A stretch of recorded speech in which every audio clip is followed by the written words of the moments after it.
नमस्कार। आज chart scan में हम क्रूड का आउटलुक देखेंगे। पिछले काफ़ी दिनों में हमने देखा है क्रूड के प्राइसेस में एक भारी तेज़ी आती हुई दिखी है, या हम ये हफ्ते की अगर बात करें तो करीबन 6.5% की तेज़ी हमने क्रूड में आती हुई देखी है अभी तक। इससे पहले हमने देखा कि स्टोरेज कंसर्न के चलते क्रूड के प्राइसेस में हमने भारी गिरावट देखी थी पिछले एक्सपायरी में। बट अब धीरे-धीरे जिस ढंग से लॉकडाउन ओपन हो रहा है तो कहीं न कहीं उम्मीद जताई जा रही है कि मार्केट में डिमांड फिर से चालू हो सकती है। जिसके चलते आज हमने क्रूड में 2000 का लेवल फिर से रीगेन करते हुए देखा। तो आइए आज इस वीडियो में हम देखेंगे क्रूड के कुछ फंडामेंटल और टेक्निकल नजरिया। सबसे पहले अगर हम वीकली आउटलुक की बात करें तो हमने ये मंथ के अंदर करीबन 3% की तेजी देखी, बट ये हफ्ते में अगर हम मंडे से बात करें तो 32% की तेजी देख चुके हैं। प्राइस 2000 के करीब इस वक्त ट्रेड कर रहा है। बट अभी भी अगर जनवरी से अभी तक की बात करें तो करीबन 55% की गिरावट अभी भी क्रूड में जारी है, जो कहीं ना कहीं संकेत देता है कि ग्लोबल मार्केट में जिस ढंग से कोविड-19 की वजह से डिमांड इरोड हुई है, ये कहीं न कहीं क्रूड को एक नेगेटिवली ट्रेड करती हुई दिखाएगी। तो इस हफ्ते में जो तेज़ी आई है, या हम पिछले 2 सेशन में जो तेज़ी आई हमने देखा, ईआईए का जो फ़ोरकास्ट आया है उसमें बताया गया है लोअर स्टॉक पाइल्स है, जिसके चलते हमने प्राइसेस में एक बाउंस आते हुए देखा। हमने देखा कल की जो इन्वेंटरी थी जहाँ पे हमने 7.45 मिलियन बैरल्स के स्टॉक्स में हमने ड्रॉप आते हुए देखा है, जिसके चलते प्राइसेस में एक गेन मिला है। ये ऐसा पहला गेन रहा है जो पिछले 3 महीनों में हमने आते हुए देखा है, अदरवाइज़ हमेशा इन्वेंट्री कंटिन्यू बढ़ते हुए दिखाई दे रही है।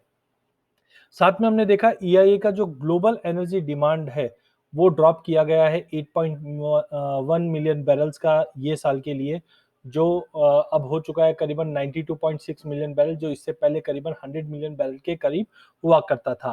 साथ में हमने देखा है कुछ प्राइसेस में एक सपोर्ट ये भी मिला है कि ओवरऑल जो फ्यूल कंजम्पशन डिमांड है एज़ ऑफ नाउ तो कम है, बट रेस्ट्रिक्शन जो लॉकडाउन का है, वो अब रिलैक्स हो रहा है। हमने देखा चाइना, जापान, यहाँ पे हमने थोड़े-थोड़े लॉकडाउन्स ओपन होते हुए देखे, जो कहीं न कहीं उम्मीद है कि प्राइसेस में एक गेन्स मिल सकता है।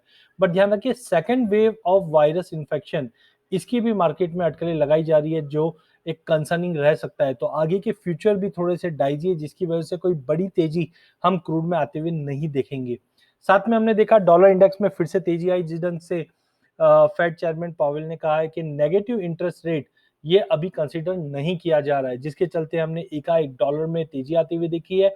और अभी भी अटकलें लगाई जा रही है कि इकोनॉमिक रिकवरी है, वो प्रॉपर नहीं है। एक इम्पॉर्टेंट डेटा ये भी है, सीएफटीसी ने वार्न किया है कि अगले हफ्ते जो एक्सपायरी है जून फ्यूचर्स की, वो नेगेटिव में जा सकती है, जिसके चलते हमने देखा है कि एक कंसर्न या हम एक अनसर्टेनिटी बनते हुए देख पाएंगे, क्योंकि पिछली बार भी हमने एक्सपायरी के टाइम पे ही प्राइजेस में दबाव आते हुए देखा था। अब आइए हम चार्ट के जरिए देखते हैं क्रूड का आउटलुक।